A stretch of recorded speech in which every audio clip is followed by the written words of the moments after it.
നെന്മാറ ഇരട്ടക്കൊലപാതക കേസിൽ പ്രതി ചെന്താമരയുടെ ശിക്ഷാവിധി പറയുന്നത് നീളും. ജില്ലാ ലീഗൽ അതോറിറ്റി സെല്ലിന്റെ മിറ്റിഗേഷൻ റിപ്പോർട്ട് പരിഗണിക്കാൻ നാളെ കോടതി വീണ്ടും ചേരും. ചെന്താമരയെ വീഡിയോ കോൺഫറൻസ് വഴി ഹാജരാക്കിയാൽ മതിയെന്ന് അതിവേഗ കോടതി അറിയിച്ചു. കുറ്റക്കാരനെന്ന കണ്ടെത്തൽ സംബന്ധിച്ച പ്രതിഭാഗത്തിന്റെയും പ്രോസിക്യൂഷന്റെയും വാദം പൂർത്തിയായി.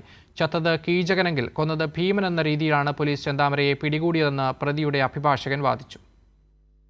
2025 ജനുവരി 27 അയൽക്കാരായ സുധാകരനെയും അമ്മയെയും വെട്ടിക്കൊന്ന കേസിൽ ഏകപ്രതി ചെന്താമരാക്ഷൻ കുറ്റക്കാരനെന്ന വിധിയുടെ അടിസ്ഥാനത്തിലുള്ള വാദപ്രതിവാദങ്ങൾ പൂർത്തിയായി.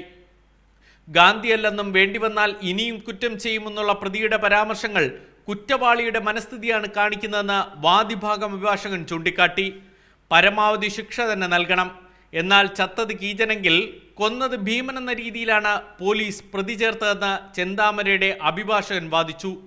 കൊലപാതകം നടത്തിയതിന് ദൃക്സാക്ഷികളില്ല, നിരവധി സംശയങ്ങൾ ഇപ്പോഴും ബാക്കിയുണ്ട്. പരമാവധി ശിക്ഷയായ വധശിക്ഷ നൽകണമെങ്കിൽ ദൃക്സാക്ഷി വേണമെന്ന സുപ്രീം കോടതി നിരീക്ഷണങ്ങളുടെ അടിസ്ഥാനത്തിലായിരുന്നു ചെന്താമരയുടെ അഭിഭാഷകന്റെ വാദങ്ങൾ.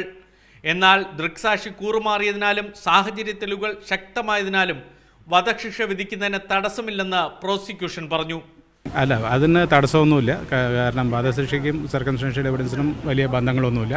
എന്നാലും അത് കോടതി അത് പരിഗണിക്കുന്നു മാത്രമേ ഉള്ളൂ. അതുകൊണ്ട് മാത്രം ഡെത്ത് പെനാൽറ്റി കൊടുക്കാൻ പാടില്ല എന്നൊന്നുമില്ല. അന്തിമവിധി പറയുന്നതിന് മുമ്പ് പൂർത്തീകരിക്കേണ്ട നടപടിക്രമങ്ങൾ വിചാരണ കോടതി ആരംഭിച്ചു. പ്രതിയായ ചെന്താമരാക്ഷനെ കൗൺസിലിംഗിന് വിധേയമാക്കി റിപ്പോർട്ട് സമർപ്പിക്കാൻ പാലക്കാട് ജില്ലാ ലീഗൽ അതോറിറ്റിയോട് കോടതി ആവശ്യപ്പെട്ടു.